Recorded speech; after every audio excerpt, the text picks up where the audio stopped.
technology expert Burton Kelso here with another tech tip to help you get the most out of the technology in your life. Today we're talking about distributed denial of service attacks, also known as DDoS attacks.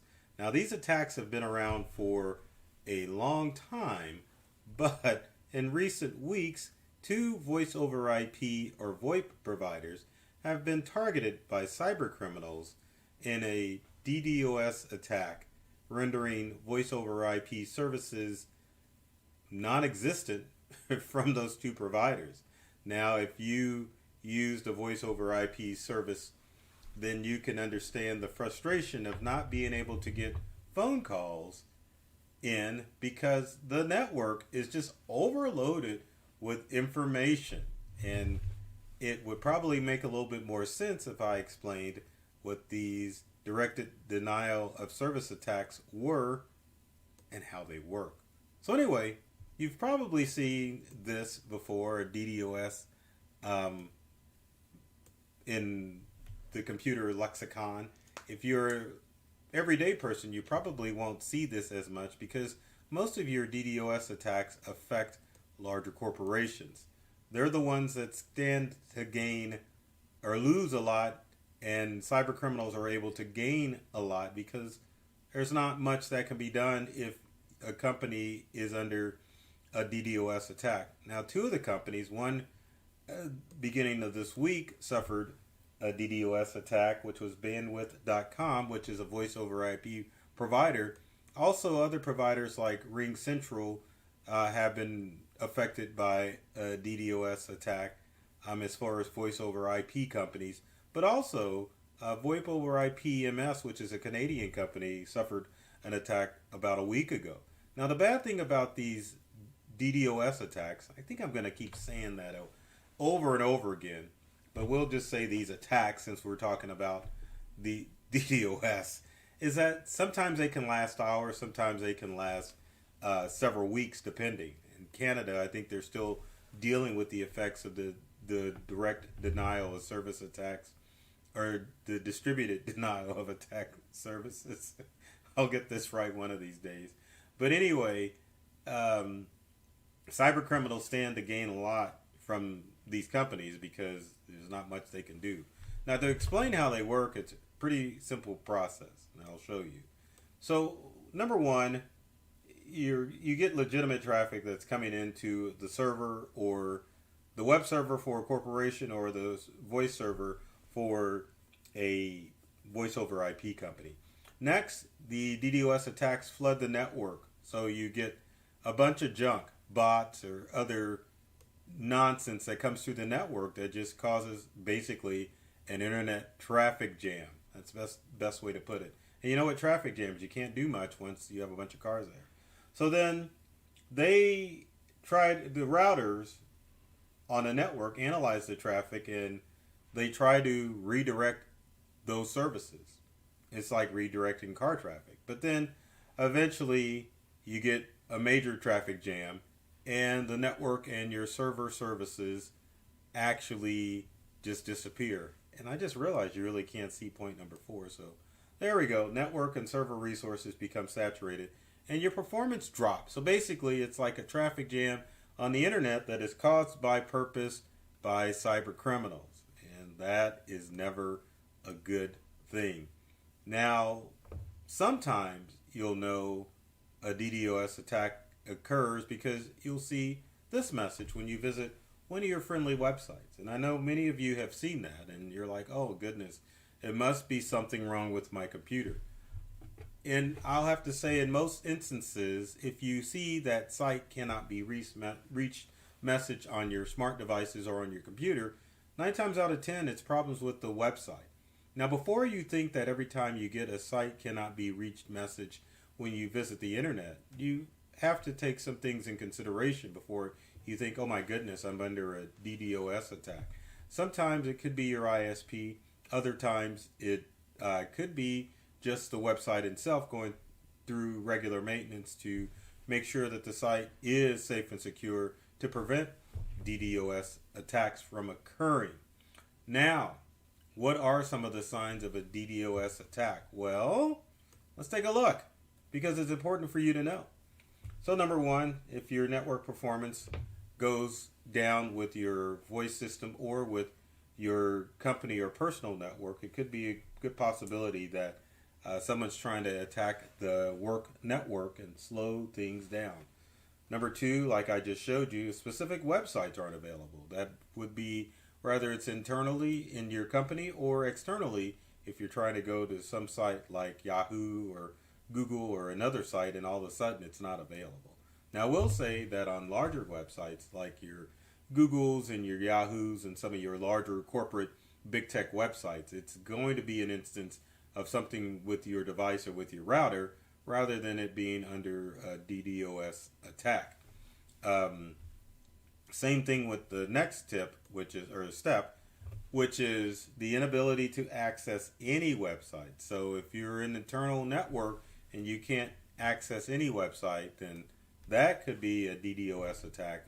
Again, I will say if you have a small business or you're a personal user, then that definitely could point to a router or a wired or Wi-Fi card issue that's not allowing you to access any websites.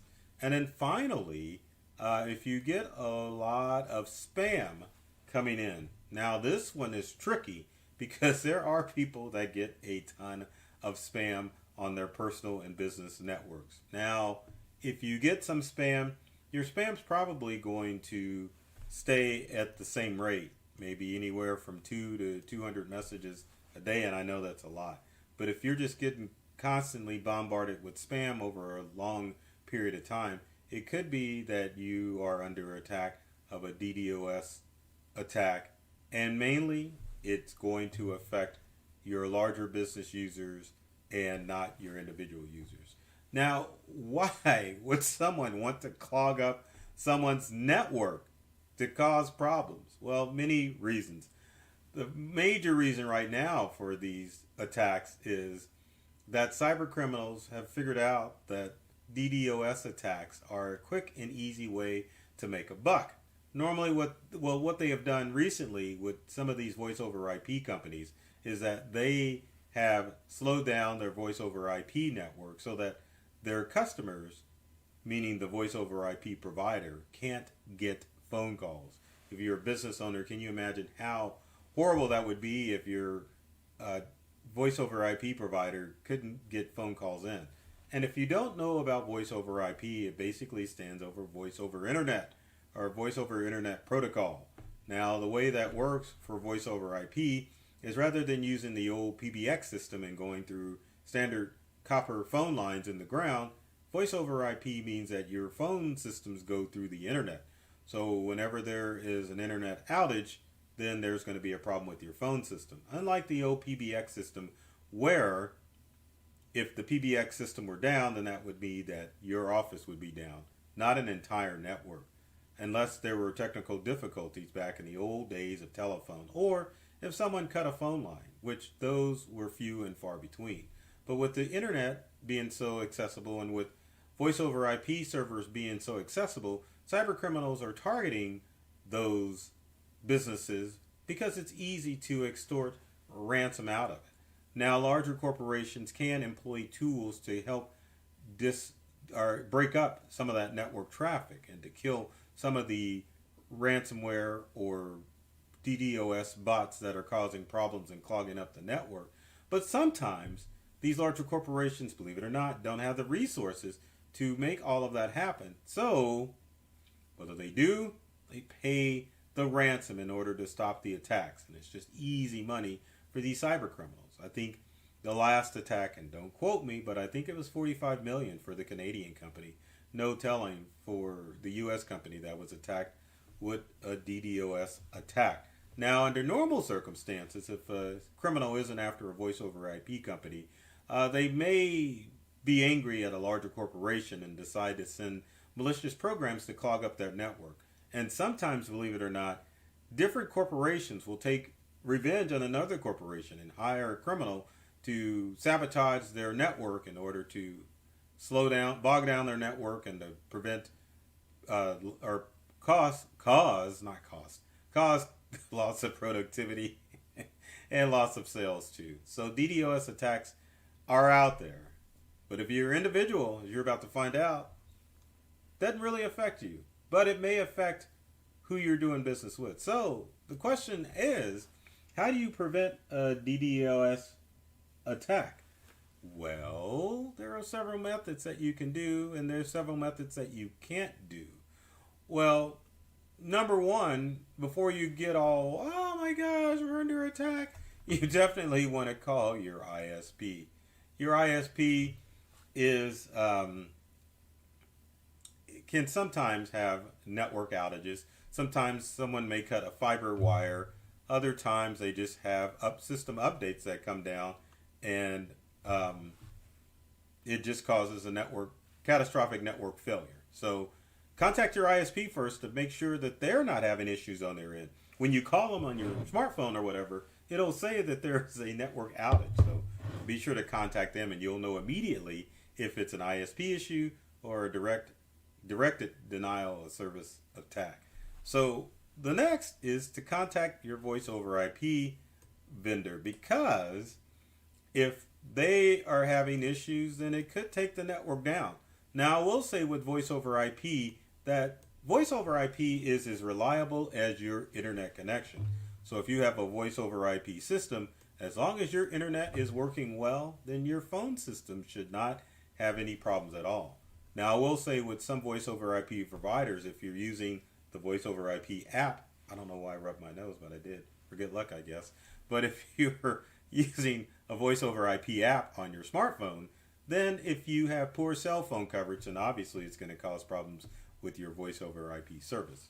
So finally, I think the only other thing that you can do is you have to wait it out, unfortunately. Because again, not voice over IP, but DDoS attacks are definitely triggered for the large companies. So there's really no line of defense that you can do as an end user or a small business user to ensure that you are protected from these attacks. Now, one thing that I will mention is that you definitely need to have a means of backup as far as getting access to cloud-based files that you may store on your network, because voice or DDoS criminals may attack cloud-based servers in order to slow down attacks. Same thing with your phone system. So if you're using your phone for business, you may want to set up an alternative number, especially since voice over IP attacks are occurring. So if you want to stay in contact with friends, family, or customers, you need to have a backup number to let people know that you are having issues. And then finally, should have made a slide for this, but I didn't. Get on social media to let people know, if you run a business, small, home-based, or otherwise, that you are having issues with your phone system. Also, you want to get on your email. That just sounds goofy, doesn't it?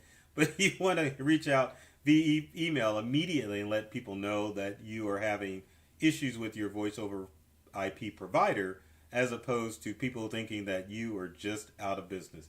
Because the challenging thing is, in today's world, if people call a number and they don't get service, they're going to move on to the next person. So notify your customer base immediately via social media or via email, because the chances are a directed denial of service attack is going to be targeted at one or two systems. So it's a very slim chance that your social media, your voice over IP service, and your email accounts are going to be attacked at the same time. So you will have an avenue to reach out to people to let them know that you're still around, so that you can communicate with them. So I will say that in this digital age that we live in, you really have to be prepared for all sorts of backup in technology situations, because as we all know, technology fails. So keep in mind, if your ISP or if your favorite website or voice over IP company is experiencing problems, could be a direct denial of service attack and directed denial of service attack, and you could be experiencing outages of that. So don't worry about it as far as your individual computers are concerned. Be aware that this is taking place, and some companies are going to experience problems from time to time with criminals who are always trying to find new ways to get to people. So with that said, if you have comments or questions about DDoS attacks, leave them in the comment section below. Would love to hear from you to see how I can help you out or answer any other tech questions that you might have. I'm always begging, please, whatever platform you're watching this on, please like this video and subscribe to all of our social media platforms. For myself, Burton Kelso, the tech expert, and for my company Integral. Kind of did that in reverse, but that's okay. If you follow us or me or whoever, there's tons of tech tips and tricks that are designed to help you get more from the technology you use at home and at work. So I love technology. I've read all the manuals, and I'm serious about making technology fun and easy to use for everyone. So take care of yourself and do many things to make you smile. And thanks for watching.